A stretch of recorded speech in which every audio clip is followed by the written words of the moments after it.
Assalamualaikum warahmatullahi wabarakatuh. Shalom Om Swastiastu, Namo Buddhaya, Widodongtian, salam sejahtera, salam kebajikan bagi kita semuanya. Rahayu, rahayu, rahayu. Namaskaram teman-teman. Bagaimana kabarnya hari ini teman-teman? Pasti ya saya doakan pasti selalu sehat, kaya raya, sakti, bahagia teman-teman ya. Kembali lagi bersama saya Mas Aldi RK. Ya tentunya akan memberikan informasi baru, keilmuan baru yang mungkin sebenarnya keilmuan biasa aja teman-teman ya, tapi biasanya ini tidak disadari oleh orang-orang. Gini teman-teman, yang perlu kita sadari, yang perlu kita ketahui, manusia itu kan makhluk energi ya. Manusia itu makhluk energi. Apapun yang kita inginkan itu membutuhkan energi. Apapun yang kita manifestasikan itu juga membutuhkan energi teman-teman. Tapi kenapa sih banyak orang yang keinginannya tidak tercapai, manifestasinya itu sudah tiap hari mengafirmasikan sesuatu gitu. Kenapa kok tidak terjadi teman-teman? Oke, itu banyak sekali faktornya ya, tentu saja banyak sekali faktornya. Tapi gini teman-teman, yang harus diperhatikan, apakah ada kebocoran energinya? Gitu. Kebocoran energi itu dari mana? Oke, saya spill satu aja contohnya teman-teman. Satu contohnya, mungkin karena ketidaknyamanan. Ketidaknyamanan yang ada di mana? Mungkin salah satunya itu yang ada di rumah, teman-teman. Kok bisa rumahnya tidak nyaman? Banyak juga faktornya. Salah satunya mungkin tidak rapi, teman-teman. Mohon maaf nih. Orang-orang kaya itu, kita tidak berbicara rumahnya bagus atau sederhana atau biasa aja ya. Kita tidak berbicara tentang itu. Tapi kita berbicara tentang kerapiannya teman-teman. Orang-orang yang mindsetnya kismin ya, biasanya mereka itu mager. Mereka itu malas membersihkan dan merapikan rumahnya teman-teman. Padahal di beberapa ajaran tertentu khususnya di Islam ya, kita itu diajarkan baiti janati teman-teman. Artinya gini, rumahku surgaku ya. Jadi bagaimana caranya kita itu membangun surga di rumah kita sendiri, bukan surga yang di suatu tempat di luar sana ya teman-teman ya, tapi aspek psikologis, aspek kebahagiaan yang ada di rumah. Salah satunya itu bisa dicapai dengan apa sih? Dengan merapikan rumah kita teman-teman. Orang-orang yang kismin coba lihat, mungkin di rumahnya berantakan, ya kan? Terlalu banyak mengoleksi barang-barang yang sudah tidak terpakai mungkin ya. Di beberapa orang ada sih yang begitu soalnya. Jadi kita lihat coba jalan masuknya seperti apa. Apakah bersih atau kotor? Apakah rapi atau mungkin malah berantakan teman-teman. Padahal gini, rumah itu tempat recharge kita, tempat kita untuk nge-charge energi, ya kan? Setelah kita beraktivitas keluar, setelah bekerja mungkin, berbisnis mungkin, kan pasti pulang ya. Ketika pulang di rumah, otomatis dia itu harus nge-charge energinya gitu loh teman-teman. Nah, disitulah itu membutuhkan kenyamanan. Kenyamanan teman-teman. Kenyamanan bisa didapatkan dari apa sih? Ya, yang jelas pertama dari kebersihan, dari kerapiannya gitu. Gini teman-teman ya, kita jangan pernah punya mental miskin, jangan pernah punya mental kismin teman-teman. Terus biasanya gini, orang-orang yang mentalnya miskin itu menyalahkan keadaan. Menyalahkan keadaan artinya begini, oh orang-orang kaya itu kan punya pembantu di rumahnya. Enggak kok. Enggak semua orang kaya itu punya pembantu di rumah.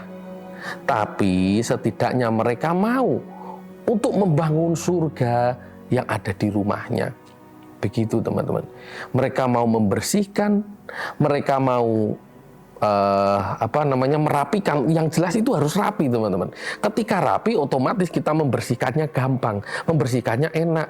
Gitu kan. Kalau berantakan mau membersihkan aja udah otomatis males. Ya kan? Oke, ingat teman-teman, jangan punya mental miskin, jangan menyalahkan keadaan. Kalaupun teman-teman itu tidak punya ART ya, tidak punya ART, ya sudah kerjakan saja. Tidak usah menyalahkan keadaan. Setelah teman-teman itu merapikan, membersihkan, sebelum dia pulang itu rumahnya itu sudah rapi, sudah bersih, ya kan, otomatis sirkulasi energinya bagus, sirkulasi energinya baik, sirkulasi udaranya juga baik, gitu loh teman-teman. Ketika sirkulasinya baik, otomatis dia nyaman di rumah, ya kan, otomatis energinya bagus. Nah, itu baru keinginan-keinginan akan lebih cepat terjadi, teman-teman. Kenapa? Karena ya itu tadi, energinya bagus, otomatis rezekinya lancar, teman-teman. Coba selama ini orang yang merasa, kok rezekinya seret ya, kok begini gagal, begitu gagal, cari rezeki kok kayaknya sulit banget. Coba teman-teman introspeksi, coba lihat keseharianmu itu seperti apa, lihat kesehariannya. Di rumah seperti apa? Apakah kamu mau membersihkan rumah itu mengeluh dulu, menyalahkan keadaan, atau mungkin menyalahkan pasangannya karena tidak mau karena tidak mau merapikan? Jangan begitu, teman-teman. Kalau kita hanya menyalahkan pasangan, otomatis nanti akhirnya akan saling menyalahkan. Tuh, sudah. Yang jelas gini, rapikan dulu, bersihkan dulu. Teman-teman sekarang tinggal mau milih kok, rezekinya mau lancar atau seret. Kita mau menerapkan pola kehidupan orang kaya yang rezekinya lancar, atau orang miskin yang rezekinya seret. Itu pilihan teman-teman sendiri, ya. Gitu teman-teman. Pokoknya satu, barang-barang yang sudah tidak terpakai, barang-barang yang sudah tidak terpakai itu dibuang atau mungkin dirosokkan mungkin, ya, terserahlah diapain. Yang jelas bagaimana caranya kamu jadi mudah untuk merapikan dan membersihkan rumahmu, ya. Yang kedua, jangan mager, teman-teman. Jangan malas gerak untuk membersihkan rumah. Kalau pagi memang harus disapu, ya disapu, dibersihkan. Apa yang menghalangi jalan itu dirapikan gitu loh, biar sirkulasinya bagus. Oke, di situ ya teman-teman ya. Jadi memang pentingnya kita membuat rumah kita itu menjadi surga kita, ya begitu itu. Ternyata berefek kepada kehidupan kita jangka panjang. Perhatikan deh teman-teman. Perhatikan sendiri. Saya tidak perlu menyebutkan siapa namanya. Saya tidak perlu menyebutkan di daerah mana. Silahkan survei sendiri kalau nggak percaya. Orang-orang yang hidupnya rezekinya sulit, rata-rata rumahnya itu berantakan. Entah di depan rumahnya itu hal kecil saja, hal kecil. Ini terbesit di pikiran saya. Mungkin ada sapu jatuh menghalangi jalan, itu orang jadi malas. Orang itu malas membenarkan, malas mengembalikan sapunya di tempatnya. Akhirnya apa? Biasanya hanya dilewati saja, menunggu pasangannya, anaknya, orang tuanya, atau orang lain yang merapikan gitu. Itu hal sepele banget teman-teman, gitu loh. Ketika kita melakukan itu, kita itu mendapatkan dopamin yang membuat kita jadi tenang gitu loh teman-teman. Jadi banyak sekali faktornya ya teman-teman ya. Yang jelas, oke, kita mengajak teman-teman semuanya untuk merapikan rumahnya, membangun surga di rumah kita sendiri-sendiri teman-teman. Oke, itu saja teman-teman untuk video kali ini. Sampai jumpa di video selanjutnya. Terima kasih. Assalamualaikum warahmatullahi wabarakatuh.